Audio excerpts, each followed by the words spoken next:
एक मित्र ने प्रश्न पूछा है कि गुरुजी, मुझे अस्तित्व और परमात्मा से चिढ़ होती है।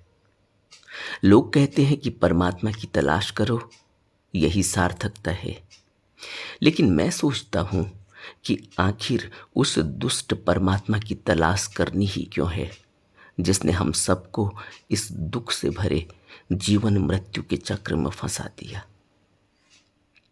अगर परमात्मा नहीं तो प्रकृति या अस्तित्व ही समझो। यह तो हम सभी के असली दुश्मन हैं। कौन होते हैं यह जो हमारी मर्जी के खिलाफ हमारे साथ कुछ भी कर सकते हैं? ऐसे तो इनसे मुक्ति पाना ही हमारा सच्चा उद्देश्य होना चाहिए। क्या मजा आ गया उस परमात्मा को जीवों को दुख के जाल में फंसाकर। क्या मिल गया अस्तित्व को?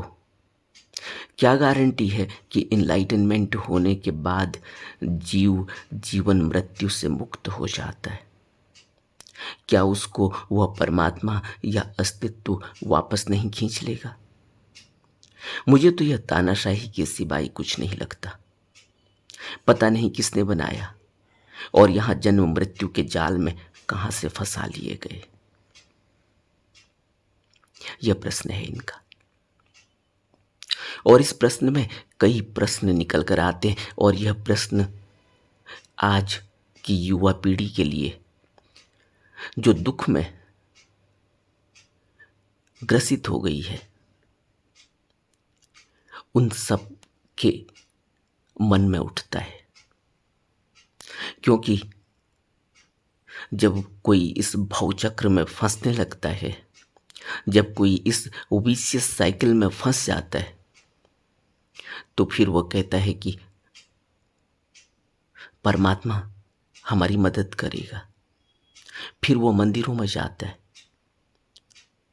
मस्जिदों में जाता है, गिरजा में जाता है, गुरुद्वारों में जाता है और अलग अलग बौद्ध मंदिरों में, जैन मंदिरों में, हिंदू मंदिरों में, अलग अलग भगवानों के मंदिरों में जाता है। फिर वह तांत्रिकों के पास जाता है, ओझाओं के पास जाता है और जो झाड़ फूंक करने वाले गुरु हैं उनके पास जाता है। कहीं से बबूती लेता है, कहीं से मंत्र लेता है, कहीं से रोज जाकर हवन करता है, कोई दवा पी लेता है, कोई कुछ करता है, कोई कुछ करता है। इस तरह से फिर वह सोचता है कि कोई हमारी मदद करेगा, और कोई मदद नहीं करता। जब कहीं से कोई मदद नहीं मिलती तो फिर उसे इन प्रश्नों के उत्तर चाहिए होते हैं। तब ये प्रश्न उपजते हैं। जब बहुत खोजबीन कर ली जाती है, बहुत हाथ पांव मार लिए जाते हैं और कहीं से कोई सहारा नहीं मिलता, तब यह प्रश्न उठते हैं। और यह सहारा क्यों नहीं मिलता? इसीलिए बुद्ध ने परमात्मा को नकार दिया। यह बात बार बार कही जाती है कि बुद्ध ने परमात्मा को नकार दिया। इसीलिए क्योंकि हमने एक नोशन बनाया हुआ है, हमने एक धारणा बनाई हुई है। वो धारणा के बाद उस धारणा में अपने को लगाना, अपने को टिकाना, और फिर कोई परिणाम नजर नहीं आता। और जब परिणाम नजर नहीं आता तो वो धारणा खंडित हो जाती है और मनुष्य एक धारणा से दूसरी धारणा में फंसता चला जाता है, दूसरी धारणा से तीसरी धारणा में फंसता चला जाता है। कोई कहता है इस ओझा के पास जाओ, मेरे बच्चे को उसने ठीक कर दिया। तो कोई दूसरे ओझा के पास जाओ कहेगा मेरे बच्चे को ठीक कर दिया था। कोई कहेगा मेरा बच्चा हो गया, कोई कहेगा कुछ, कोई कहेगा कुछ, कोई कहेगा मेरी यह बला थी वो ठीक हो गई, कोई कुछ, कोई कुछ। और आदमी एक जगह से दूसरी जगह भटकता रहता है। और हम यह नहीं समझ पाते कि हम किस मांग के लिए उसके पास जाते हैं, हमारी मांग क्यों है।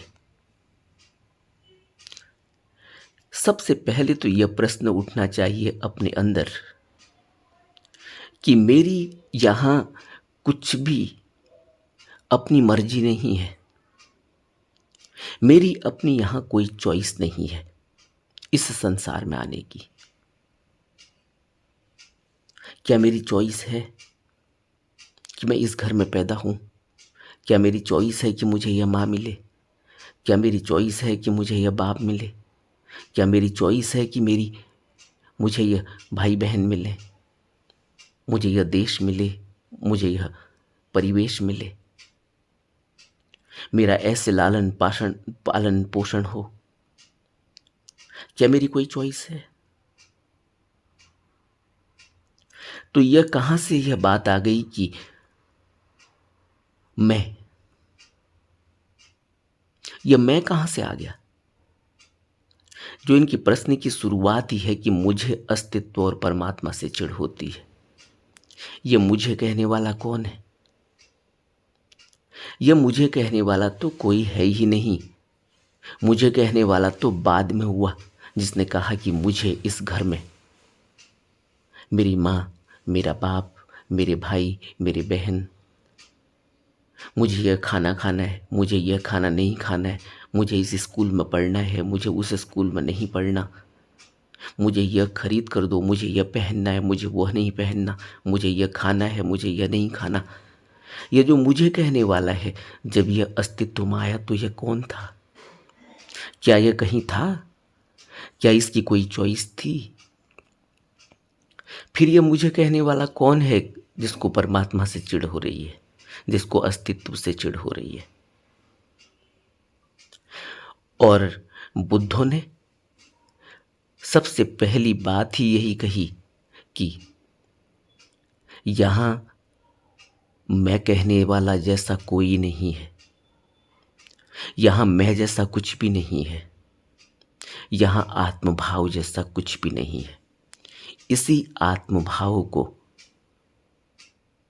बुद्धों ने नकार दिया। बुद्धों ने कहा ऐसा आत्मभाव जैसा यहां कुछ भी नहीं। और जो यह आत्मभाव में उलझा हुआ है, जिसने मुझे और मैं कहना शुरू किया, वो यहां उलझ गया। और हम सभी ने मुझे और मैं और मेरा कहना शुरू किया और हम उलझते चले गए। इनके प्रश्न की शुरुआत ही यहीं से होती है, मुझे अस्तित्व और परमात्मा से चिढ़ होती है। अगर तुम्हें अस्तित्व और परमात्मा से चिढ़ होती भी है तो तुम्हारी चॉइस क्या है?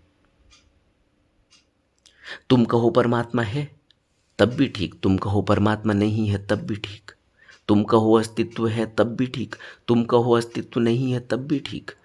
कौन अस्तित्व, कहाँ अस्तित्व, कौन परमात्मा, कहाँ परमात्मा, तुम कुछ भी तो नहीं जानते।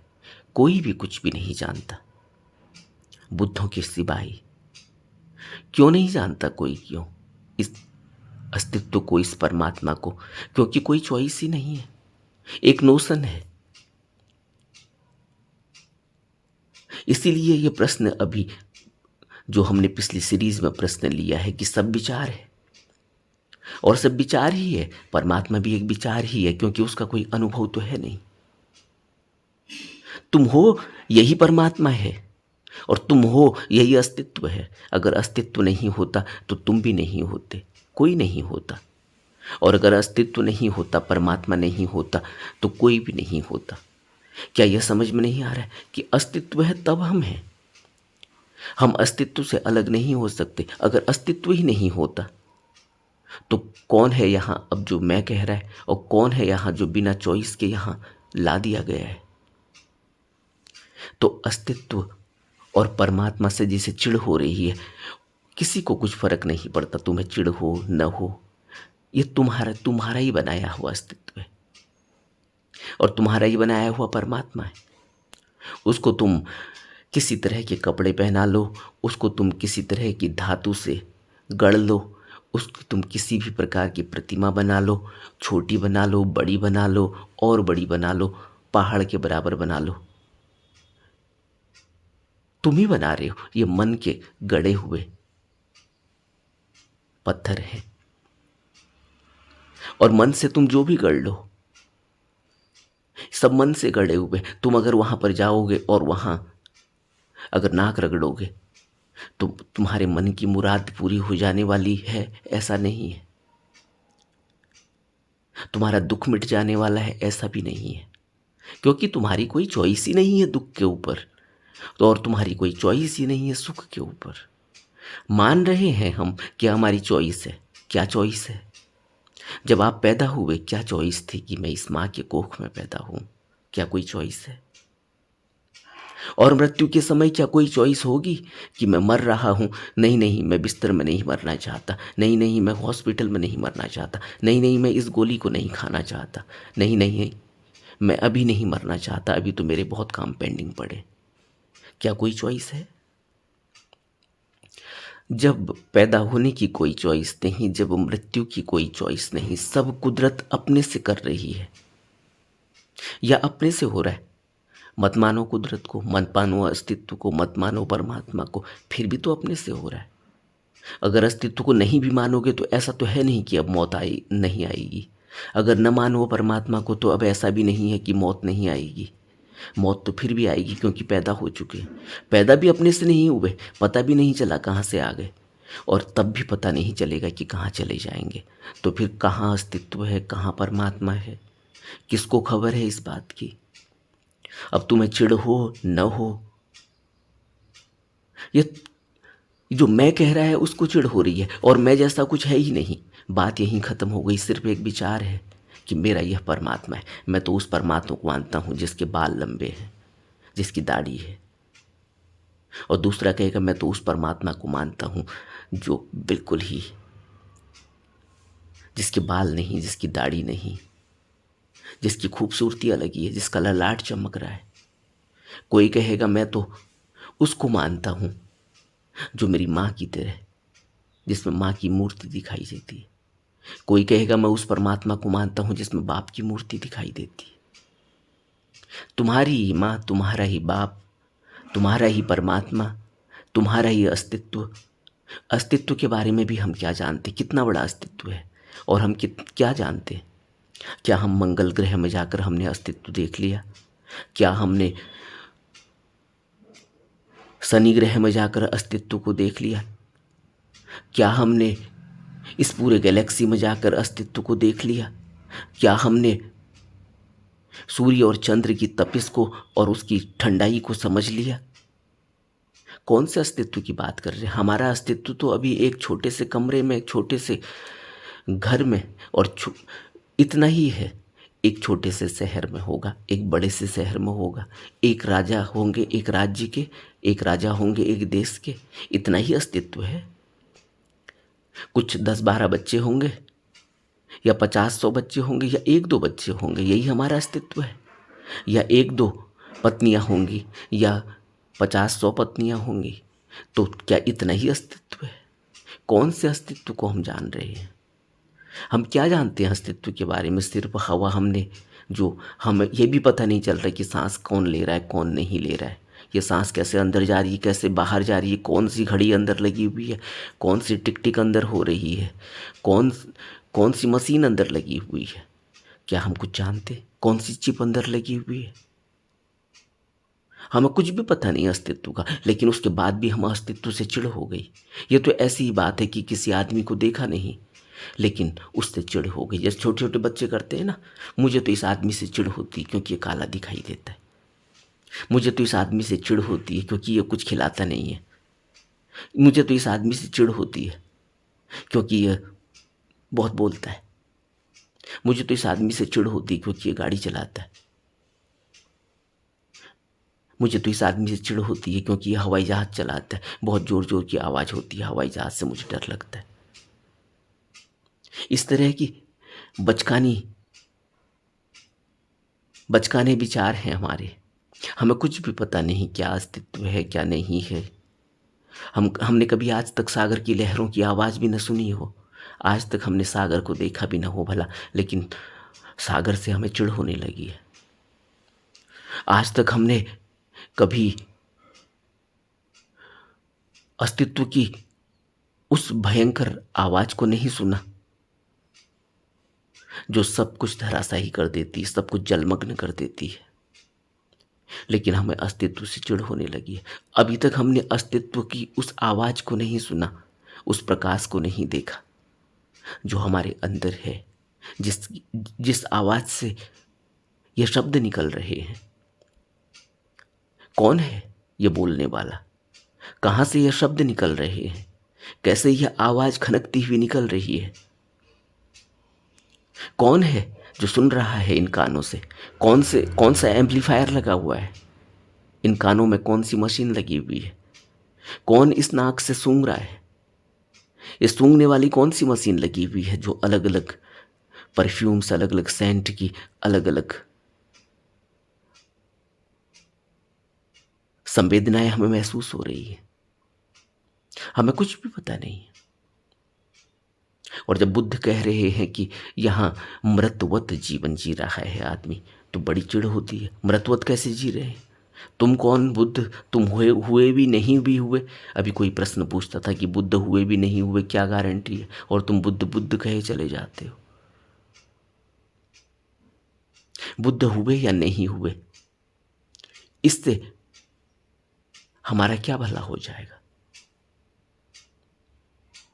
और बुद्ध तो कहते हैं कि जो तुम मुझसे बुद्ध कह रहे हो, जो तुम मेरे उपदेशों को सुनने और समझने की कोशिश कर रहे हो, बेहतर तो यही है कि यह बोधि बीज तुम्हारे ही अंदर है। तुम उसको अंकुरित कर लो, तुम उसको बड़ा कर लो, तुम उसको जान लो, तो तुम भी ऐसे ही इन उपदेशों को फिर समझ सकोगे, फिर इसकी सच्चाई को समझ सकोगे, फिर तुम भी बुद्ध हो जाओगे।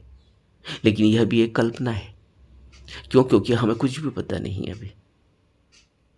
तो अभी जो कुछ है सब कुछ कल्पना है, हमें कुछ भी पता नहीं। हम एक कुएं के मेढक की तरह छोटे से एक पॉन्ड में है, छोटे से एक तालाब में है, छोटे से एक पोखर में है, और वहाँ से हम कहते हैं कि नहीं नहीं सब बेकार है, ये पूरा अस्तित्व बेकार है। ये पूरे अस्तित्व में क्या रखा है? सब सूखा सूखा। जैसे ही वो मेढक बाहर निकल के आता है, किनारे पर बैठता है, कहता है नहीं नहीं सब सूखा सूखा। क्या इतनी धूप पड़ी है ऊपर से, क्या इतनी रोशनी दिखाई दे रही है सूरज की, क्या जब रात में निकलता होगा तो कहता होगा क्या ये सब अंधेरा ही अंधेरा है, इससे तो हम ही भले। फिर पोखर में घुस जाओ, फिर पोखर में डुबकी लगाओ, बस वहाँ आनंद लेते रहो और कहो सब बढ़िया चल रहा है। बाहर सब कुछ अस्तित्व बेकार है, कोई परमात्मा नहीं, कोई अस्तित्व नहीं। और उस पोखर में ही जब कहीं ऐसा होता हो, जब कोई बवंडर सा उठता हो, जब कोई दूसरा जानवर आ जाता हो, जब कोई दूसरा कीट पतंगा आ जाता हो, जब कोई दूसरा इंसेक्ट आ जाता हो, तो फिर बड़ी चिढ़ होती।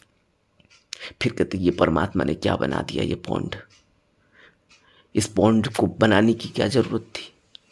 कहाँ परमात्मा है, कहाँ अस्तित्व है? इस पॉन्ड में देखो किस तरह से यह लहरें उठ रही हैं। कौन यहाँ इस लहर को उठा रहा है? कौन यहाँ जानवर आ गया? कौन यहाँ कीड़ा आ गया? कौन इस इतनी बड़ी लहरें उठा रहा है? ये परमात्मा कहाँ सोया हुआ है? इस तरह की हमारी विचारधारा है। और इन्होंने आप प्रश्न आगे से कहा, आगे लिखा है कि लोग कहते हैं कि परमात्मा की तलाश करो, यही सार्थकता है। लेकिन मैं सोचता हूँ कि आखिर उस दुष्ट परमात्मा की तलाश करनी ही क्यों है? नहीं, उसकी तलाश नहीं करनी है।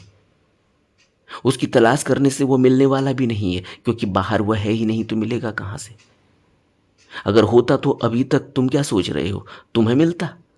अभी तक तो पहले ही किसी ने अपने घर के अंदर कैद कर लिया होता, क्योंकि उससे सब कुछ मिलता है। क्योंकि ऐसी धारणा है हमारी कि वो सब कुछ देता है, वह तो धन धान्य देता है, वह तो इज्जत शोहरत देता है, मान बढ़ाई देता है, पद प्रतिष्ठा देता है। वह तो राजा बना देता है, शहंशाह बना देता है, वह तो अपने जैसा बना देता है। तो तुम क्या सोचते हो कि तुमको मिलेगा? अगर बाहर मिलने वाला होता तो हम कतार में कहाँ खड़े होते? जरा सोचो, विचार करो, फिर तुमको मिलता? फिर तो अमेरिका के जो सबसे ताकतवर आदमी है उसको मिल गया होता, वो उसने अपने पास पहले ही रख लिया होता। और अमेरिका का ताकतवर आदमी भी अब होगा, तो तुम क्या सोच रहे हो? इससे पहले भी जो इतिहास कह रहा है कि अब तक इतने ताकतवर आदमी हो गए, अब तक इतने धनवान आदमी हो गए, अब तक इतने रईस आदमी हो गए, अब तक इतने पावरफुल आदमी हो गए, तो हम क्या सोचते हैं कि वो परमात्मा अब होता? अब तो उसकी लेगेसी चल रही होती कि एक के घर में एक बार कैद हो गया, फिर उसके बाद उसके बच्चों ने उससे फ़ायदा उठाया, फिर उसके बच्चों ने फ़ायदा उठाया, तो कहाँ परमात्मा? यह भी हो सकता है कि उस दुष्ट परमात्मा को किसी ने पहले कभी कैद ही कर लिया हो, हम तो खाली उसे खोज रहे हैं। तुम यही मानो। तो उसकी तलाश नहीं करनी। किसकी तलाश करनी है? तलाश करनी है जो ये कह रहा है मुझे। क्योंकि जब ये छोटा सा बच्चा था तो कौन था मुझे कहने वाला, मैं और मेरा कहने वाला? क्या कोई था वहाँ जो कह रहा था कि मेरी माँ से मैं पैदा हो गया, देखो कितना अच्छा लग रहा हूँ? कोई था? कोई भी नहीं है वहाँ। और जब वहाँ कोई भी नहीं है ऐसा कहने वाला, तो फिर कौन है ये जो अब कह रहा है कि उस दुष्ट परमात्मा की तलाश करनी ही क्यों? तो बेहतर यही है कि उसकी तलाश करो जो ये कह रहा है कि मैं, मुझे, मेरा। उसकी तलाश करनी है, इस दुष्ट परमात्मा की तलाश नहीं करनी। उसकी तलाश करनी है जो ये अंदर बैठ गया है, मुझे, मैं और मेरा कहने वाला। क्योंकि ये जब पैदा हुआ था तब ये मुझे, मेरा, मैं और नहीं कह रहा था। क्या कह रहा था? क्या आपने कहा था कि आह क्या बात है, मैं अपनी माँ से पैदा हो गया, देखो कितना बढ़िया घर है, देखो कितना बढ़िया बिस्तर है, देखो कैसी सेवा हो रही है? क्या कोई कह रहा था वहाँ उस समय? देखो कितने लोग मिलने आए हुए हैं हॉस्पिटल में, कोई कह रहा था? जो आज यह कह रहा है मुझे अस्तित्व और परमात्मा से चिढ़ होती है, क्या यह वहाँ था? इसकी तलाश करनी है अब इन्होंने आगे प्रश्न पूछा है कि उस दुष्ट परमात्मा की तलाश ही करनी क्यों है जिसने हम सबको इस दुख से भरे जीवन मृत्यु के चक्र में फंसा दिया? किसने फंसाया जीवन मृत्यु के चक्र में? हमारी तो कोई चॉइस ही नहीं थी, क्योंकि यहाँ कोई मैं और मेरा कहने वाला ही नहीं था। इसीलिए तो वो आनंद ले रहा है, पड़ा हुआ है अपने पॉटी करे हुए बिस्तर में, पड़ा हुआ है अपने पॉटी करे हुए नेकर में, अपने पॉटी करे हुए हगीस में। लेकिन उसके बावजूद भी उसकी किलकारी सुनो। जाओ हॉस्पिटल में जाकर देखो जरा, पेशाब में पड़ा हुआ है और उसके बाद उसकी किलकारी निकल रही है। उसके बाद वो दोनों पाँव के अंगूठों को अपने मुंह में चूस रहा है। क्या हम ऐसा कर पाएंगे? वो कर रहा है। और जिस दिन हम ऐसा करने लगेंगे, जिस दिन मैं और मेरा कहने वाला ऐसा करने लगेगा, उस दिन उसकी बेइज्जती हो जाएगी। लेकिन इस बच्चे की बेइज्जती हो रही, क्या घर में तुम्हारे बच्चे नहीं हैं? क्या घर में हम ये रोज नहीं देख रहे? अगर नहीं देख रहे हो तो अस्पतालों में जाकर तो फिर भी हम देखते ही होंगे कभी किसी का बच्चा हुआ है, या आस पड़ोस के बच्चे हैं, या परिवार में किसी और के बच्चे। क्या हम ये सब देख नहीं रहे? कोई नहीं है वहाँ, वो पॉटी करके उसको हाथ से लीप रहा है बढ़िया करके, और खुश है, आनंदित है, कोई दुख नहीं है उसको। और हमें लग रहा है कि हमें दुख से भरे इस जीवन मृत्यु के चक्र में फंसा दिया। तुम्हें क्या पता है क्या जीवन है और क्या मृत्यु है? किसका जीवन है, किसकी मृत्यु है? अगर यही पता चल जाए कि मेरी मृत्यु है, तो क्या ये प्रश्न उठेंगे फिर? क्या यही पता है कि मेरा जीवन है, तो फिर यह मेरा कहने वाला बचेगा? जिसको यह पता ही नहीं चला कि वो कब इस अस्तित्व में आ गया, कौन सी माँ से पैदा हो गया, वो कह रहा है कि मेरा जीवन, मुझे जीवन और मृत्यु के चक्र में फंसा दिया। फिर आगे इन्होंने लिखा है कि अगर परमात्मा नहीं तो प्रकृति या अस्तित्व ही समझो। प्रकृति और अस्तित्व को हम क्या समझ पाएंगे? यही मैंने अभी बात की है। इन्होंने आगे लिखा है कि यही तो हम सभी के असली दुश्मन हैं। कौन होते हैं यह जो हमारी मर्जी के खिलाफ हमारे साथ कुछ भी कर सकते? कौन सी मर्जी थी तुम्हारी? तुम्हारी तो कोई मर्जी ही नहीं है। तुम जबरदस्ती अपनी मर्जी बना रहे हो। तुम्हारी अगर मर्जी होती तो तुम अपने हिसाब से पैदा होते, फिर यहाँ थोड़ी पैदा होते जहाँ तुम अभी हो, जहाँ से मुझे ये टेक्स्ट लिख रहे हो। फिर तो तुम कहीं और किसी आयरलैंड में पैदा होते, किसी ऐसे धनवान व्यक्ति के वहाँ पैदा होते जहाँ नौकर चाकर होते, जहाँ 36 भोग होते, जहाँ भोग विलास होता, जहाँ जीवन आनंदमय होता। हम आकाश में उड़ रहे होते। ऐसा होना चाहिए था। फिर जो ये कह रहा है हम सभी के असली दुश्मन तो यही हैं, प्रकृति हो या अस्तित्व हो। कौन होते हैं? यह हमारी मर्जी के खिलाफ हमारे साथ कुछ भी कर सकते हैं। कौन तुम्हारी मर्जी के खिलाफ कुछ कर रहा है? तुमने एक गर्लफ्रेंड बनाई, अपनी मर्जी से बनाई, और फिर वो गर्लफ्रेंड तुम्हें छोड़कर चली गई। तो तुम्हारी मर्जी के खिलाफ किसने क्या कुछ किया? तुमने तो अपनी मर्जी से गर्लफ्रेंड बनाई ही थी। तुमने तो अपनी मर्जी से पढ़ाई की ही थी। तुमने तो अपनी मर्जी से सब कुछ ही किया था। तो मर्जी के खिलाफ कौन गया? क्या वो गर्लफ्रेंड भाग गई, छोड़ गई तुम्हें, तो उसकी मर्जी के खिलाफ हो गया? तुम्हारी मर्जी के खिलाफ नहीं हुआ। तो अब परमात्मा दोषी है इसमें भी, क्योंकि तुमने तो मर्जी की थी कि तुमने उसको गर्लफ्रेंड बनाया था। अब उसकी मर्जी है। जब तुम्हारी मर्जी के खिलाफ कुछ हो गया, तुम्हें पसंद नहीं, तो उसकी भी मर्जी के खिलाफ कुछ हो गया, उसको पसंद नहीं। तो फिर अब कौन दोषी है? तुम दोषी हो या तुम्हारी गर्लफ्रेंड दोषी है? तुम दोषी हो या तुम्हारी पत्नी दोषी है जो तुमसे रोज लड़ रही है? अब तुम ही ने शादी की थी, तुम ही ने सेहरा बांधा था, तुम ही ने ढोल नगारों के साथ बारात लेकर घोड़ी पर चढ़कर, कौन गया होगा? जबरदस्ती तो बैठा कर कोई ले जा नहीं सकता किसी को। कहाँ तक ले जाएगा, कब तक ले जाएगा? उस समय तो बड़ा आनंद चल रहा था, 150-200 आदमी साथ में चल रहे थे, बड़ा हुजूम चल रहा था, बारात का मजा आ रहा था।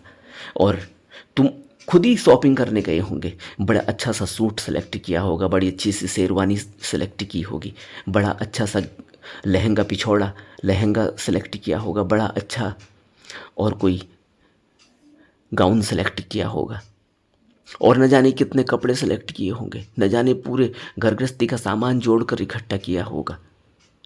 तुम अपनी मर्जी से ही तो किया था तुमने। तो फिर क्या हो गया? क्या हो गया उस घर गृहस्थी को? अब उस घर गृहस्थी में उतना मजा नहीं आ रहा है, अब मर्जी नहीं चल रही है। तो इसमें परमात्मा कहाँ से आ गया भाई?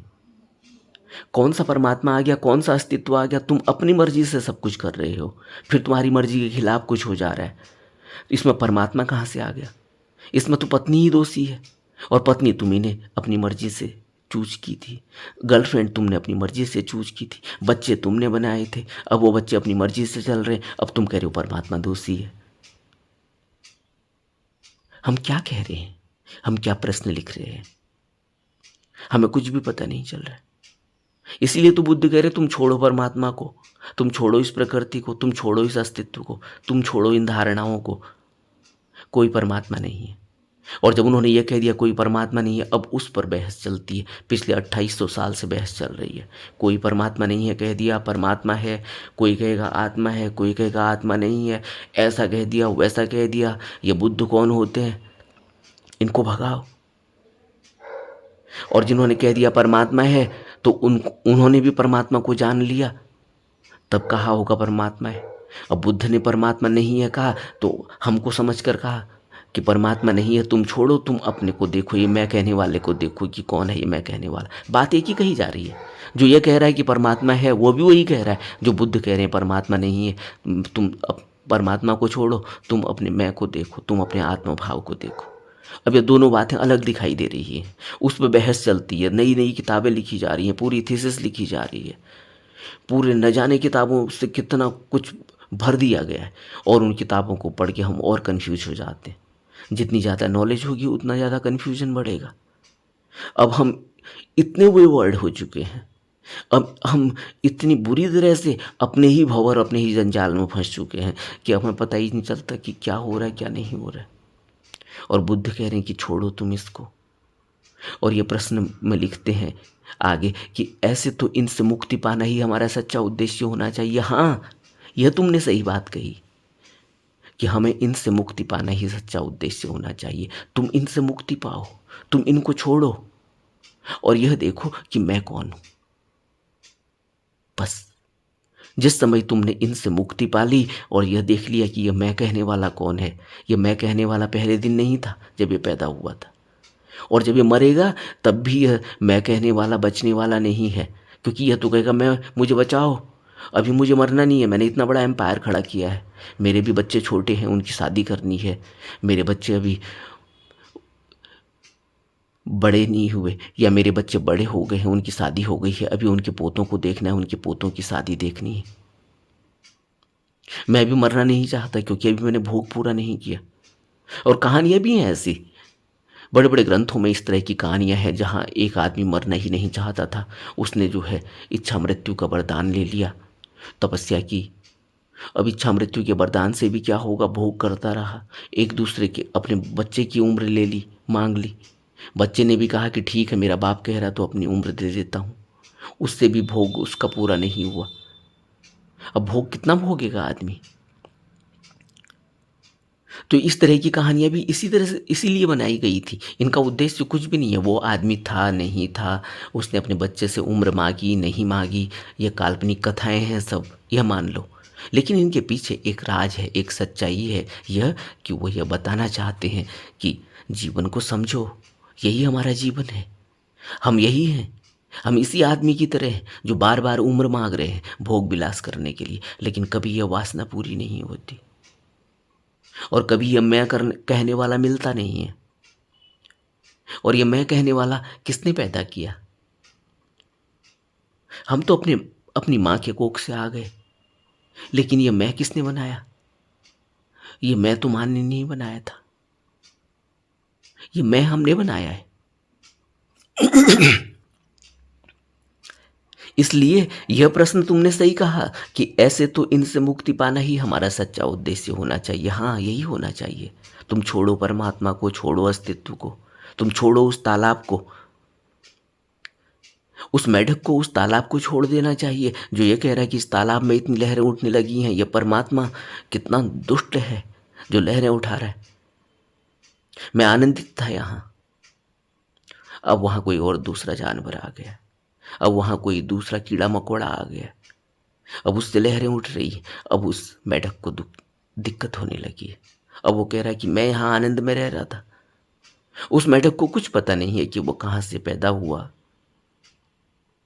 और जल्दी ही मर जाएगा।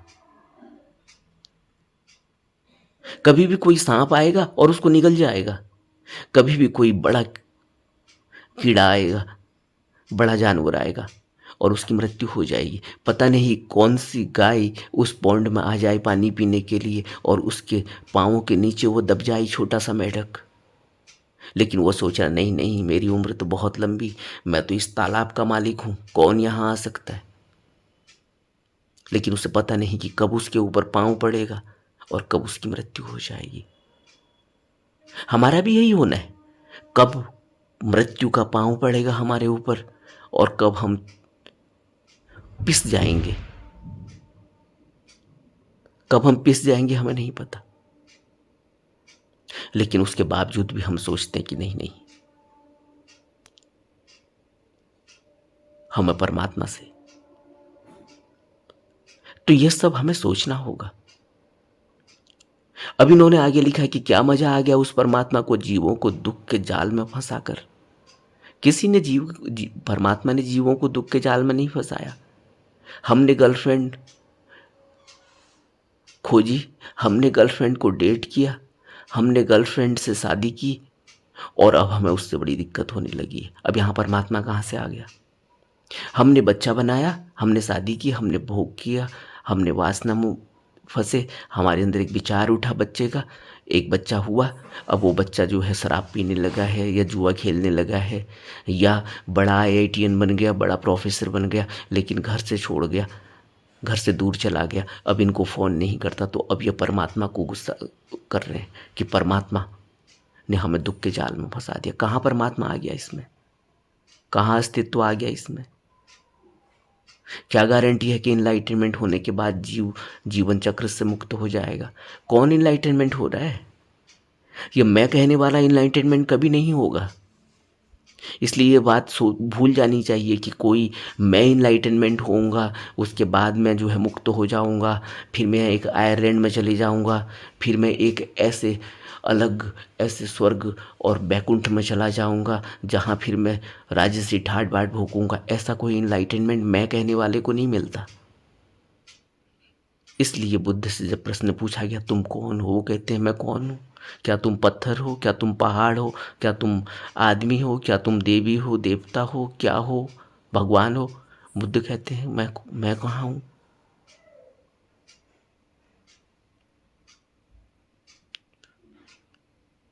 थोड़ा विचार करें इस बात पर। तो जो कह रहे हैं कि इनलाइटनमेंट होने के बाद जीवन चक्र से मुक्त हो जाता है, ये मैं कहने वाला तो कभी मुक्त नहीं होगा और न इसको कभी इनलाइटनमेंट होगा। फिर इन्होंने आगे प्रश्न किया, क्या उसको वह परमात्मा या अस्तित्व वापस नहीं खींच लेगा? इसकी क्या गारंटी है? मुझे तो ये तानाशाही के सिवाय कुछ भी नहीं लगता। पता नहीं किसने बनाया और यहाँ जन्म मृत्यु के जाल में कहाँ से फंसा लिए गए। किसने बनाया? तुमने खुद शादी की, तुमने खुद सेहरा बांधा, तुमने खुद गर्लफ्रेंड खोजी, उसको डेट किया, उसके लिए न जाने कितना अपना टाइम लगाया, कितने उसको गिफ्ट दिए, और आज तुम कह रहे हो कि यह तानाशाही के सिवाय कुछ नहीं, पता नहीं किसने बनाया, जीवन मृत्यु के जाल में फंसा दिया।